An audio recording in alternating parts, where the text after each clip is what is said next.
अगर आप एक ना सच्चा सिपाही बनना चाहते हो ना, तो इंडियन आर्म फोर्सेज आपका साथ नहीं छोड़ती। मतलब कि अगर आपसे रिटन एग्जामिनेशन को क्रैक करने में डिफिकल्टी होती है, एनडीए का एग्जामिनेशन आपसे क्रैक नहीं हो पा रहा, आपने एक बार दे दिया, दो बार दे दिया, तीन बार दे दिया, नहीं निकल पा रहा है, बट यहां पर एक सुनहरा अवसर, एक गोल्डन अपॉर्चुनिटी जिसको आप कह सकते हो, आप लोगों के लिए इंडियन आर्म फोर्सेज ने स्पेसिफिकली अगर हम बात करें इंडियन नेवी ने निकाली है, that is 10+2 cadet entry scheme, जो कि एक परमानेंट कमीशन होती है। ठीक है जी। अब इसकी नोटिफिकेशन जो है आउट हो चुकी है 30 जून से, एंड लास्ट डेट जो है इसकी दैट इज 14 जुलाई। ध्यान से भरना भाई, फटाफट से आज भी भर लो, बिकॉज एनडी के जो हमारा फॉर्म था उसको भरते टाइम भी बहुत बच्चों ने लास्ट में लेट कर दिया था, इनको बहुत दिक्कत आई थी।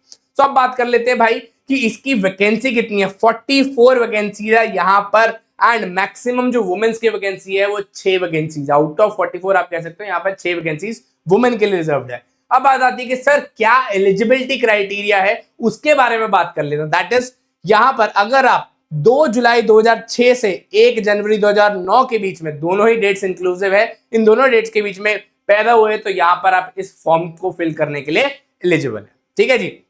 अब बात कर लेते हैं यहां पर एलिजिबिलिटी क्राइटेरिया की। आपने 10+2 पास करी होनी चाहिए। ठीक है जी।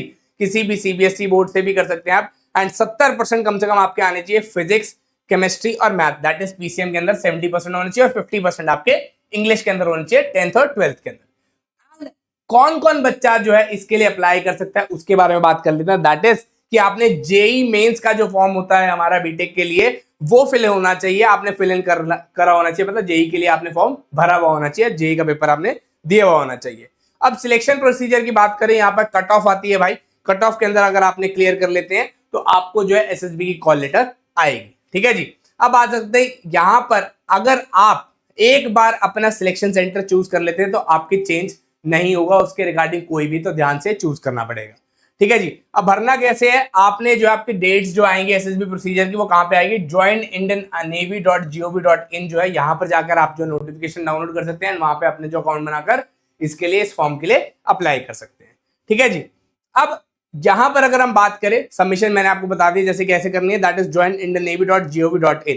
ठीक है जी। ये सारी चीजें आपने ध्यान रखनी है, एंड ये एक सुनहरा अवसर है उन बच्चों के लिए जो बच्चे डायरेक्ट एसएसबी देना चाहते हैं, मतलब रिटन एग्जामिनेशन नहीं देना चाहते किसी भी रीजन की वजह से, या फिर एक कह सकते हैं एक्स्ट्रा अपॉर्चुनिटी उन बच्चों के लिए भी, गोल्डन अपॉर्चुनिटी उन बच्चों के लिए भी जो रिटन एग्जामिनेशन तो दे रहे हैं, साथ ही साथ एक और अवेलेबिलिटी आप कह सकते हो, एक और अपॉर्चुनिटी जो इंडियन आर्म फोर्सेज ने, इंडियन नेवी ने स्पेसिफिकली आप लोगों के लिए क्रिएट करी है। ठीक है जी। तो डेट्स का ध्यान रखना आपने। तो डेट्स कौन सी है हमारी, 30 जून से बेसिकली ये नोटिफिकेशन आउट हो चुकी है, एंड 14 जुलाई जो है इसकी लास्ट डेट है। तो फायदा उठाइए इस चीज का, एंड मिलते हैं आपसे नेक्स्ट सेशन के लिए।